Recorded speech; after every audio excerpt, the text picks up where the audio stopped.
There was a lot to like about the Philadelphia Eagles in their Week 5 win over the New York Jets, but perhaps what stood out more than anything was the fact that the Eagles had their first defensive touchdown in 22 games. Turnovers have evaded this defense for quite some time, and the man leading the way this season is an unsuspecting candidate in linebacker Nate Gerry. So going back through the tape and looking at his evolution from Week 1 to Week 5, I started to see a bit of a trend in how the Eagles are deploying Gerry, and well, while the rest of the world is focused on the inflated 10-sack game from the defensive line, I wanted to show you an under-the-radar player that's really finally finding his footing in this defense. So without further ado, ladies and gentlemen, this is another episode of Eagles Film Room.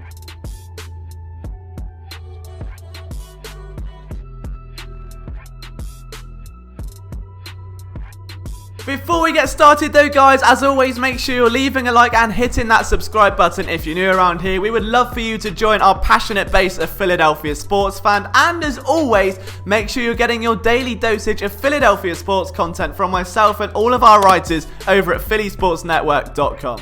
So who is Nate Gerry? Some of you may have forgotten, or he may not just ever be a player that's popped, and that's understandable. He played in 59% of special team snaps last year and 12% on defense, but he started to develop nicely in a similar vein to Malcolm Jenkins.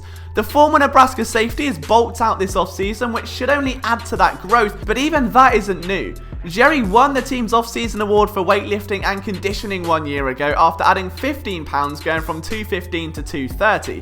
While he may be more physical and dependable to get off blocks than ever, let's not forget his ball-hawking skill set as a former safety that saw him get 23 tackles and a pick in his second season as an Eagle. He not only saw more action, but showed more prowess off the ball and in coverage. He's a former 5th round pick who's progressively seeing more playing time, and in his third year, with injuries to Camu Grugier-Hill at the start of the season, he began to really find himself in this defense, and we're reaping the rewards of that right now. We're going to kick things off with what I think now is my favourite Eagles defensive play of the year. The Falcons motion Julio Jones outside, and that's going to push Rasul Douglas and Malcolm Jenkins into man coverage.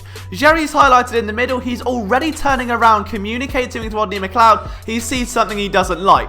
The reason he's doing that is because the Falcons are going to run a pick play. The idea here is that if Julio Jones breaks into that space and Rodney McLeod comes down as he's expected to, there will be a wide open gap over the middle for a guy like Austin Hooper to sneak in and score a touchdown. Gerry is very aware of this. He's also aware that you've got Devonta Freeman in the flat, so he brings Derek Barnett one step closer inside, and instead of closing down over that little spot route over the middle, he reads the eyes because he knows where that ball's going and anticipates that throw perfectly, jumping in front of the receiver, bringing it down and taking it out of harm's way. That is a massively instinctive play by Nate Gerry, and again, someone that hasn't really had a plethora of defensive snap experience until now, but what a way to assert your authority by getting guys lined up, spotting that if McLeod gets drawn to Julio, as any safety worth his salt would, there is going to be a wide open gap for Matt Ryan to sling that ball into. He sits back, lets the play come to him, and what a tremendous way to start your campaign with the Philadelphia Eagles this year. He would build on that this past Sunday. The Jets trying to go for it here on 4th and 2 from the 48-yard line. There's something about pre-snap motion and Nate Gerry that just sits well. He's already pointing out the man in motion. The Eagles decide to move their safety down. So Gerry in the middle is already kicking off. He sees something again he doesn't like. Malcolm Jenkins down at corner, and you've got Craig James now holding the fort over the top at safety. So what is it he's seen? They're going to basically run a play-action crossing route, but on the back end, you're going to see an orbit from the receiver to try and divert attention and open up that route over the middle. He doesn't fall for this at all. Gerry's patient. He's lined up man on man with Le'Veon Bell and just reads that all day long. There was no way he wasn't going to make that play, and then he takes it all the way to the house. He's got those ball hawking instincts as a safety. He reminds me a little bit, dare I say it, of a vintage Kurt Coleman. He's now being asked to play just about everywhere on this defense. He's lined up in man here against Le'Veon Bell, and the Jets are in 13 personnel. 3 tight ends to the left-hand side of the field.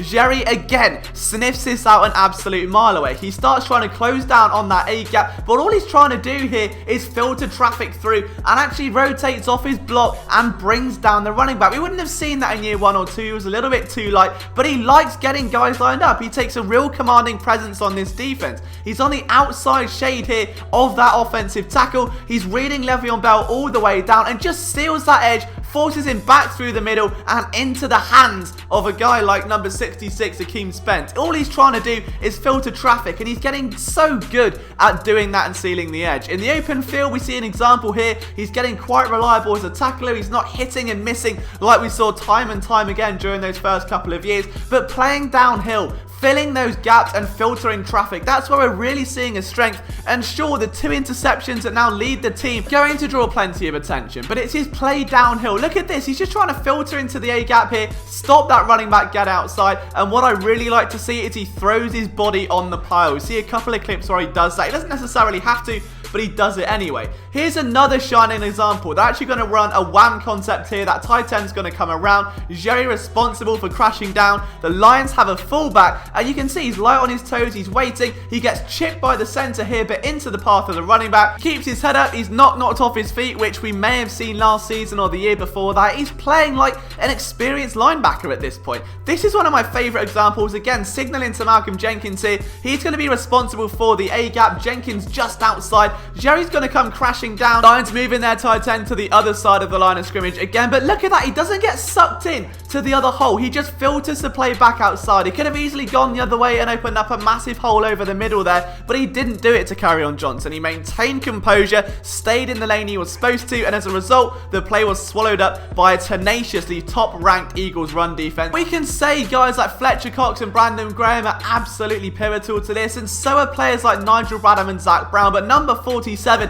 his willingness to throw his body on the pile, to get involved, to spy things on play actions. You know, he may be a little bit slow coming off reads sometimes. He can be a little bit of a liability in coverage, but then you've got plays like this where he's now one-on-one with Bell, but he knows Bell's not running, so it's a free matchup. The center falls down and he holds it just long enough for Deshaun Hall to get home to his first sack. This is a player that can play downhill, that has that intense speed that we see from someone like Malcolm Jenkins. We're just seeing a more patient Nate Gerry this year. Again, he's not perfect. He's still making errors. There are a couple of plays that I know have been clowned by elsewhere where he's a little bit slow off his read in comparison to everyone else, but the plays where he's hustling hard, throwing his body onto the pile, filling the correct lanes. There's an example here. It's a play action route. Matt Stafford ends up having all day to throw. The receiver adapts, and Nate Gerry comes down a little bit too far, runs around in circles, not sure where to go, turns his back, keeps his head on the quarterback, and then adapts instinctively. That's what you want to see if you don't know where you're meant to be, or whatever the reason was there. I still can't get over this play though, like how Matt Stafford avoided a sack. Brandon Graham gets thrown back to the other side of the field there. Then Stafford runs away from not one, not two, but 3 different blockers, 4 there.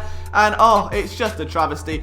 The other only complaint I've got is that he does still have trouble getting off his blocks, but it's someone that is one of the lighter linebackers in the league, that was a former safety and has had to bulk up 2 years in a row now. It's not the end of the world. You kind of expect that. But if he can bulk up even further between now and next offseason and continue to understand those concepts, we're seeing flashes of elite play discipline. Someone that can understand what's going to happen before it does. That anticipation is so key.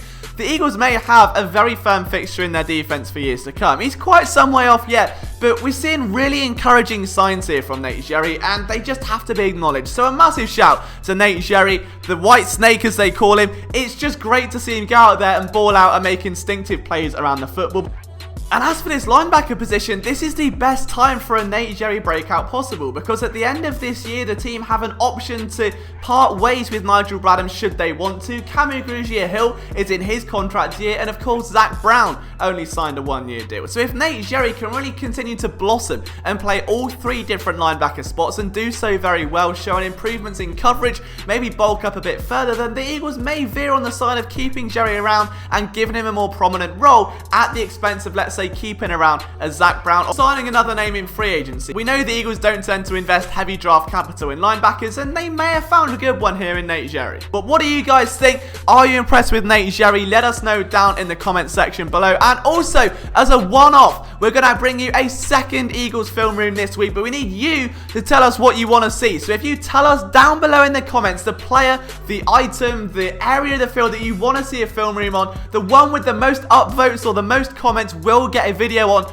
by tomorrow evening. So you've got between now and around midday on Thursday to get your votes in. Guys, thank you so much for taking the time to watch this video. I hope you all leave a comment and let me know what you want to see next from myself, Liam Jenkins. You can follow me on Twitter at Liam Jenkins PSN. I'm back in England now. The Flyers grind is over. We are back to full-time Eagles coverage, and I promise you it's just the beginning. So hit that subscribe button, stick around, and we'll see you soon.